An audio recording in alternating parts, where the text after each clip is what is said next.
La inferencia social. Imagina que tienes que elegir entre dos nuevos compañeros de trabajo para realizar un proyecto.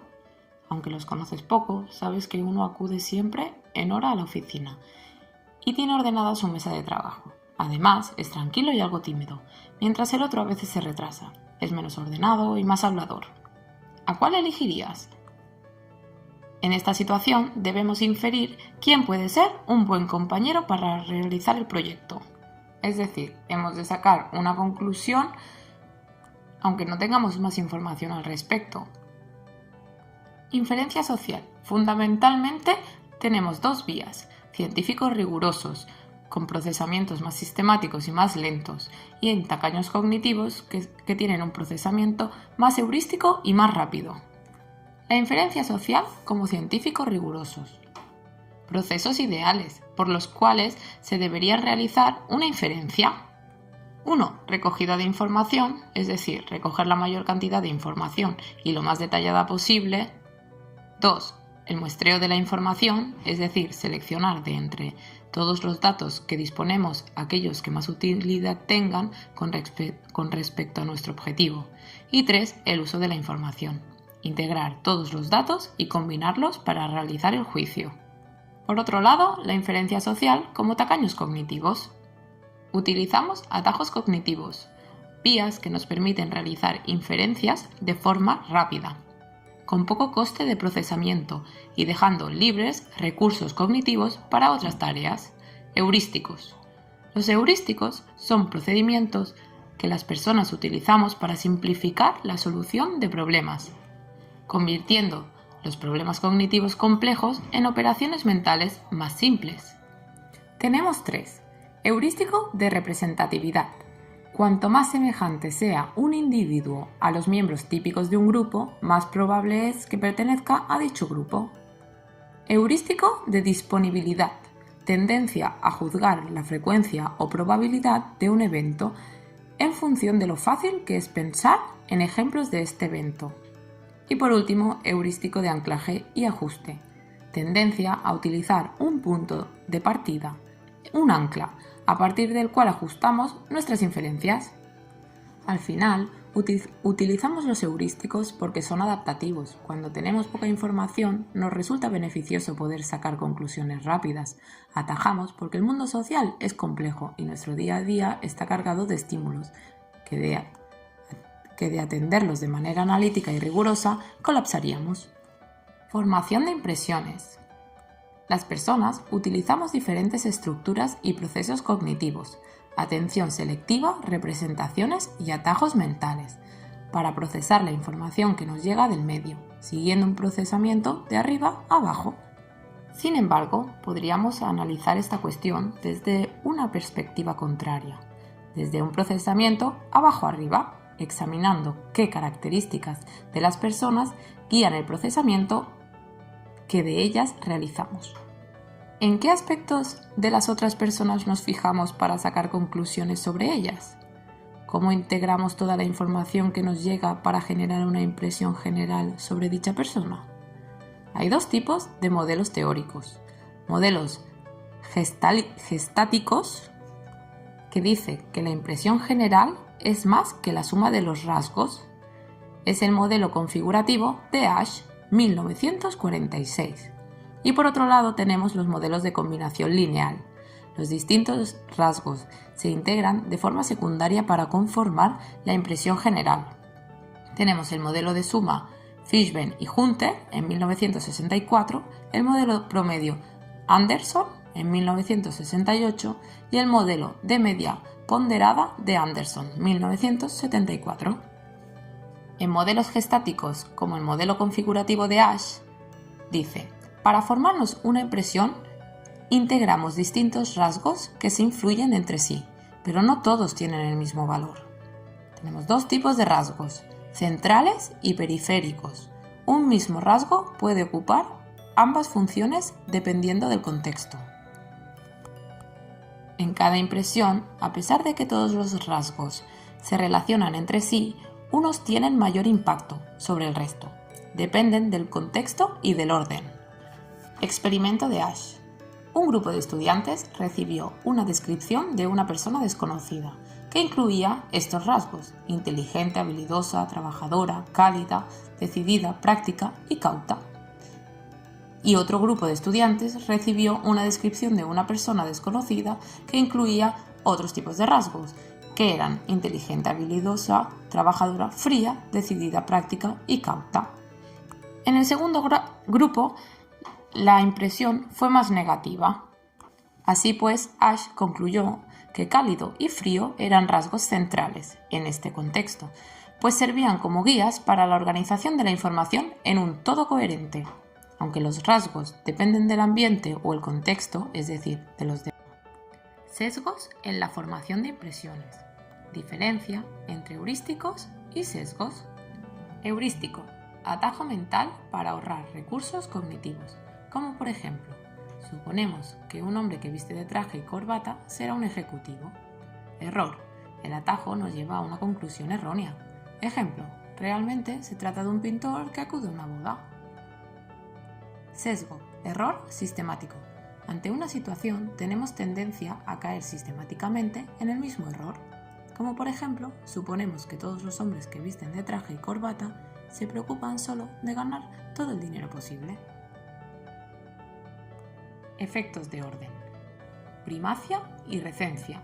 El orden en el que se presenta la información influye en la impresión final. Positividad y negatividad.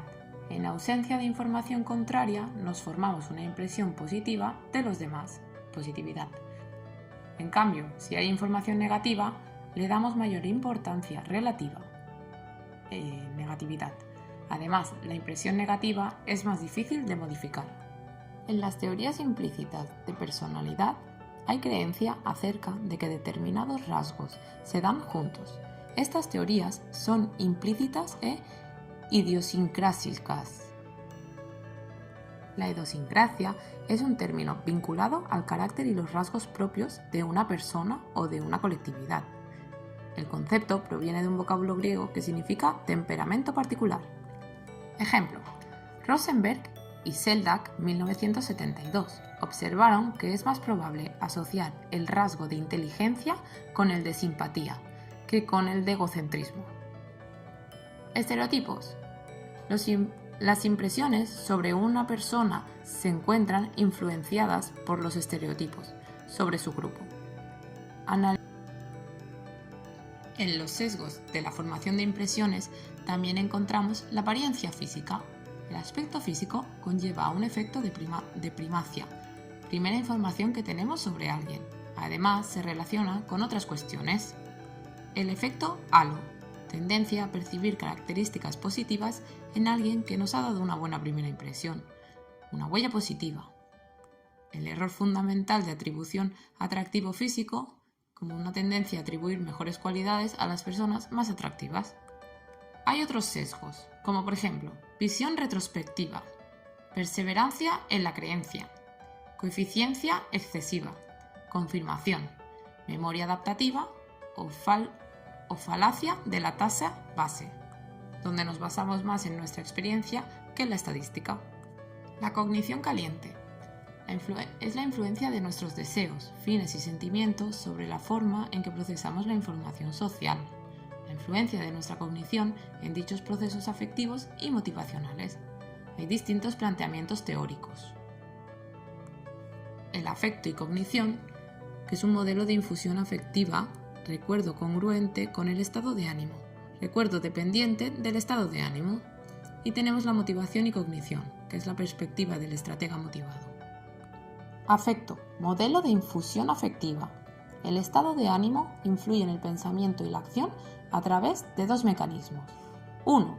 Afectando a la atención y codificación de la información, así como la activación de los esquemas. El efecto de imprimación.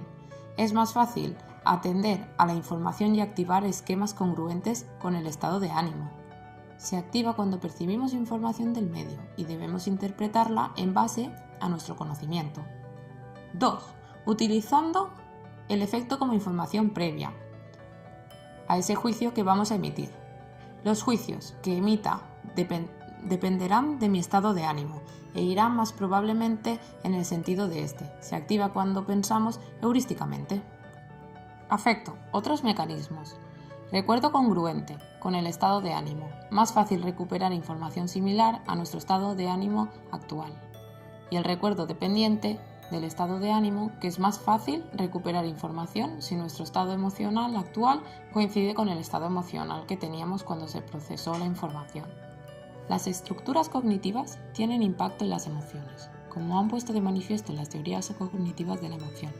Como por ejemplo, cuando se activa el esquema de una persona querida, también se activan las emociones relacionadas con esa persona.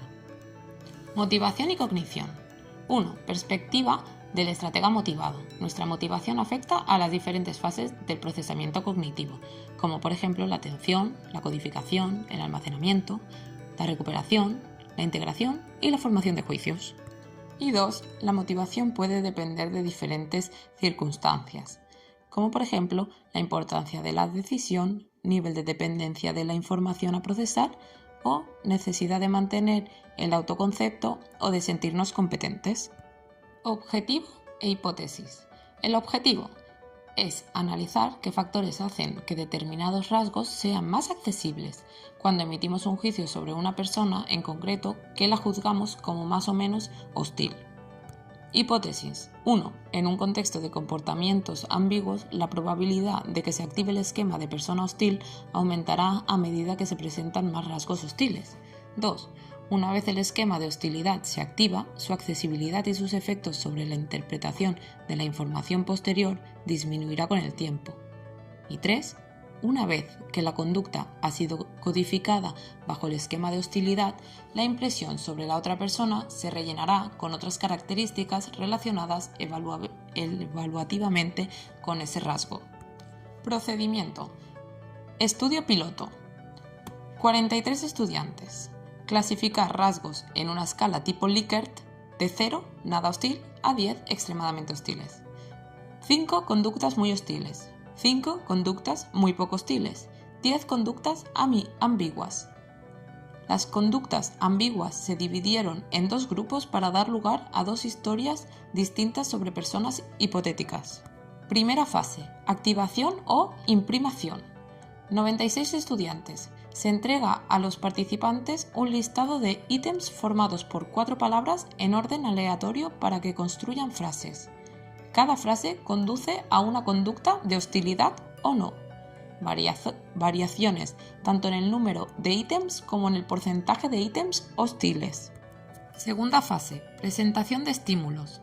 Se les dice que se trata de otro experimento. 3 condiciones temporales. 1 inmediata, 2 demora de 1 hora y 3 demora de 24 horas. Tarea 1. Leer una de las 2 historias diseñadas en el estudio piloto referidas a conductas ambiguas. Tarea 2. Valorar a las personas en varios rasgos relacionados con la hostilidad de forma descriptiva o evaluativa. Resultados. Relación entre el número de ítems de hostilidad activados en la fase 1 y en la valoración de las personas realizada en la fase 2. Hipótesis 1. El efecto de la activación de los rasgos hostiles disminuye con el tiempo. Hipótesis 2. La reducción se relaciona con el número de ítems activados al inicio. Pese a esta reducción, a las 24 horas se mantiene el efecto. La generalización se produce principalmente sobre los rasgos evaluativos. Hipótesis 3. ¿Qué factores hacen que determinadas cogniciones se hagan más accesibles? De acuerdo con los resultados de este experimento, los rasgos que han sido activados, como la imprimación, antes de realizar un juicio sobre alguien, están más accesibles y por lo tanto es más probable que los utilicemos en la formulación de este juicio. La relación con las teorías implícitas de personalidad. Hay una vez que se codifica un rasgo, el resto del comportamiento se interpreta en base a ese rasgo.